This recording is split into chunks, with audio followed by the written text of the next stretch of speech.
Good morning बच्चों, welcome back to our class at easy chemistry. आज वही same chapter है which is chemical kinetics. Before we proceed further in the class today, एक छोटा सा recap कर लेते हैं। तो कल हमने पढ़ा था केमिकल काइनेटिक्स होता क्या है, rate of reaction. Rate of reaction के बेसिस पे हमने ये भी पढ़ा था कि यहाँ पे very fast, very slow, moderate speed की रिएक्शंस भी होते हैं। और बेसिकली कल हमने कुछ और चीजें देखी जैसे order of a reaction, pseudo order of a reaction, ये सारी चीजें कल हमने पढ़ी थी। अब आगे आते हैं टॉपिक पर। Average rate and instantaneous rate of a reaction. Average से हम क्या समझते हैं? एवरेज होता है तो total rate divide by the total time. ये हमारे जैसे हम एग्जाम देते हैं स्कूल में, एवरेज मार्क्स जब निकलते हैं या एवरेज परसेंटेज निकलता है कि आपने कितना सिक्योर किया किसी क्लास में, तो that is sum of all your marks divided by the number of subjects. Similarly यहाँ पे अगर हम एवरेज रेट बोल रहे हैं of reaction, this will be delta x divided by delta t. So this is my average rate. So इसमें delta x is equals to the change in concentration over time.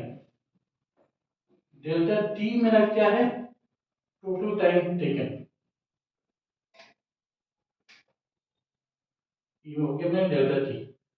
सो ये जो मेरा average rate की बात जो मैंने करी, that is delta x divided by delta t। अब delta x is a change over the entire period of the reaction. Delta t is the time taken for that period of the reaction. अब दूसरा जो हमने यहाँ पे लिखा हुआ है इंस्टेंटेनियस। गाड़ी का जब इंस्टेंटेनियस स्पीड हम निकालेंगे तो हम कैसे निकालते हैं? एक सेकंड में उसको मान लो उसने 1 किलोमीटर कवर कर लिया इन 1 सेकंड। तो this is the instantaneous speed of a car or the rate of travel as the car is traveling. However, यहाँ पे instantaneous rate of a reaction delta x divided by delta t। अब आप बोलोगे sir दोनों का आप same बोल रहे हो, बट अगर आप ग्रीक लैंग्वेज में जाओगे या केमिस्ट्री के नॉमेनक्लेचर में डिटेल्स में घुसोगे तो आप देखोगे ट्रायंगुलर डेल्टा जो है लार्ज डिफरेंस को दर्शाया जाता है, ये वाला डी जो है स्मॉल डिफरेंस को बताया जाता है। ठीक है, so instantaneous rate of the reaction का मतलब हो जाता है उसी क्षण, उसी मोमेंट पे जो भी चेंज हुआ है that divided by the time taken. Normally ये सारी चीजें जो होती हैं ये यूनिट टाइम पे ली जाती हैं, as a result of which जो delta x divided by delta t हो जाता है। ओके, तो ये चीज तुम समझ गए। आई एक्सपेक्ट कि जब मैं बोलो समझ गया तो आपको समझ गया हो गया। अगर कोई दिक्कत होगी तो we can revisit it tomorrow. Please let me know in the comment section. अब मॉलिक्यूलैरिटी ऑफ अ रिएक्शन। मॉलिक्यूलैरिटी से जो हम बोलते हैं, कल हमने इसके बारे में पढ़ा था कि it is the sum of atoms, ions, molecules reacting with each other to form the final chemical compound. So molecularity, atom plus ions plus molecule,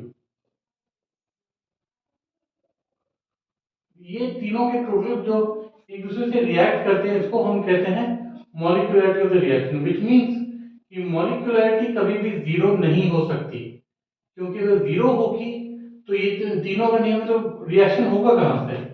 तो molecularity can not be zero, whereas the order of a reaction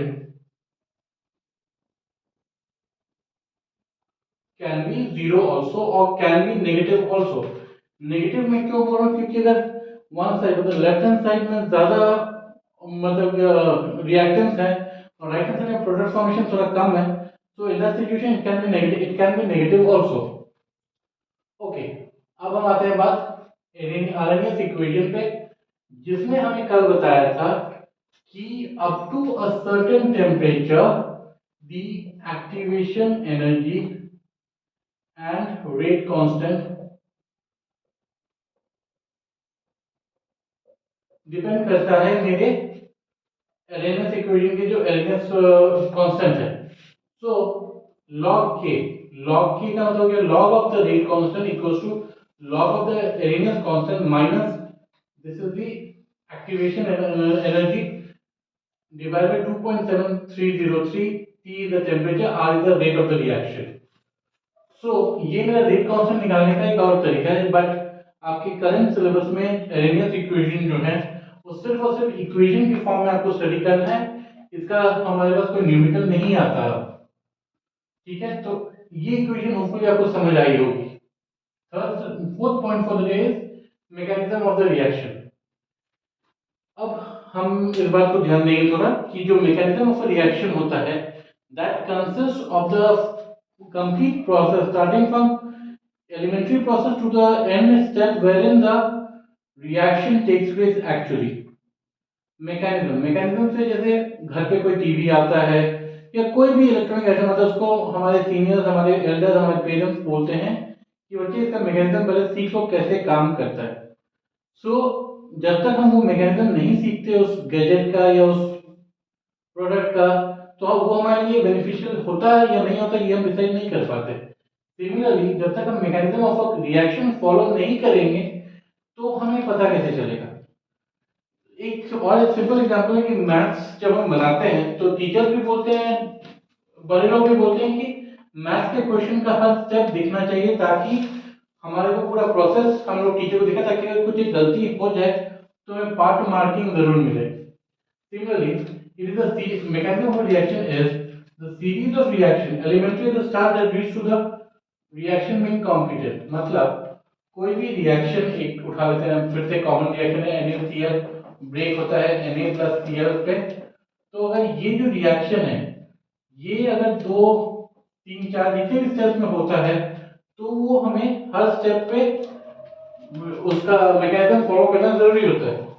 अब यहाँ पे एक दूसरा point है mechanism of reaction का, which is rate determining step जो होता है सबसे slowest step of the reaction होता है। अब जो रेट डिटरमिनिंग स्टेप जिसका मतलब ये है कि जो स्टेप पे हमें सबसे धीरे रिएक्शन वो प्रोसीड करता है उसको हम कहते हैं रेट डिटरमिनिंग स्टेप। रीजन क्योंकि अगर कुछ चीजें सबसे स्लो चल रही तो उस स्टेप में या उस सीरीज उस प्रोसेस में हम रिएक्शन के बारे में कंप्लीट चीज चेक कर सकते हैं और ये भी इंश्योर कर सकते हैं कि अगर कोई प्रीवियस स्टेप में गलती हुई है या नहीं हुई है। अब स्लोएस्ट स्टेप जैसे हम लोग किसी भी चीज को आजकल वीडियोस बनाते हैं कुछ भी बनाते हैं उसमें एक ऑप्शन आ जाता है मेरे पास कि स्लो स्टेप पे बनाइए, स्लो रन पे बनाइए। क्यों? क्योंकि वहां पे मुझे प्रिंसिपल पे भी फोकस हो जाता है, साइड के जितने भी मटेरियल्स हैं उन चीजों पे भी हम लोग ध्यान दे पाते हैं। तो इसीलिए बोलते हैं कि rate determining step is the slowest step of the reaction. अब यहां तक तो हम लोग समझ गए, वो एक्सपेक्ट कर रहा हूं मैं। अब यहाँ पे कोलिजन थ्योरी में जाने से पहले मैं एक चीज लिखता हूं, स्टेरिक फैक्टर और प्रोबेबिलिटी। आई एम श्योर हमारे स्टूडेंट मित्रों को प्रोबेबिलिटी का नाम सुना होगा, पढ़ा भी होगा, मैथ्स में आप पढ़ेंगे मैथ्स में। सो प्रोबेबिलिटी हो क्या हो जाता है, किसी भी चीज के एक होने की संभावना को हम प्रोबेबिलिटी कहते हैं, राइट। बट यहाँ पे मैंने इसको steric factor also called as a probability. तो स्टेरिक फैक्टर केमिस्ट्री के पॉइंट ऑफ व्यू से क्या है, मॉलिक्यूलरिटी के हिसाब से मेरे पास आयंस, मॉलिक्यूल्स, बहुत सारी पार्टिकल्स हैं जो एक दूसरे से कोलाइड करती हैं। अब ये जो कोलाइड करती हैं तो एटम्स और मॉलिक्यूल्स जो हैं वो स्ट्रॉन्ग स्फीयर्स हैं। स्फीयर का मतलब हो गया circle. So these are considered to be small metallic circles and they collide with each other in such a way that after the reaction is completed जो स्ट्रक्चरल फॉर्मूला बनना है मेरे product का वो ज्योमेट्रिकली और स्टोइशियोमेट्रिकली वही बनता है जो हमें चाहिए। मैं रिपीट करता हूँ इस चीज को, स्टेरिक फैक्टर या प्रोबेबिलिटी फैक्टर का मतलब ये है और लॉजिक ये है कि ये जो भी कोलिजन्स हो रही हैं they are expected to be colliding with each other in such a way that they are metallic spheres, और इन कोलिजन्स की वजह से ये ऐसे सेटल करते हैं कि मान लो मेरा अंश में CH4 बनने की जरूरत थी, तो CH4 का जो स्ट्रक्चरल फॉर्मूला है वो सिमिलर टू द रिएक्टेंस होगा ही होगा। तो ये चीज इंश्योर करने वाले इस कोलिजन को हम स्टेरिक फैक्टर कहते हैं। ओके, तो इस कोलिजन के बाद आ जाती है मेरी ये कोलिजन थ्योरी, जिसमें particles collide with one another by moving through the right angle collide in such a way that the compound formed has a similar structure that is called the steric factor। यहाँ पे भी जो मेरा steric factor मैंने आपको already define कर दिया है, कोलिजन थ्योरी उसी चीज को बोलता है। अब before we close on for the day, कल हमने ऑर्डर ऑफ रिएक्शन की बात करी थी।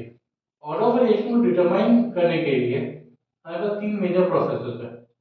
इनिशियल रेट डेटा मेथड जो हम लोगों ने पढ़ा था कि अगर minus D by R D R equals to plus, which means reaction घटेगा तब प्रोडक्ट बनेगा। वही चीज यहाँ पे अगर मैं इसी इक्वेशन को कंटिन्यू करूंगा तो यहाँ पे आके मेरा इनिशियल डेटा मेथड मेरे को यूज करेगा। दूसरा है logarithmic data method which is log r।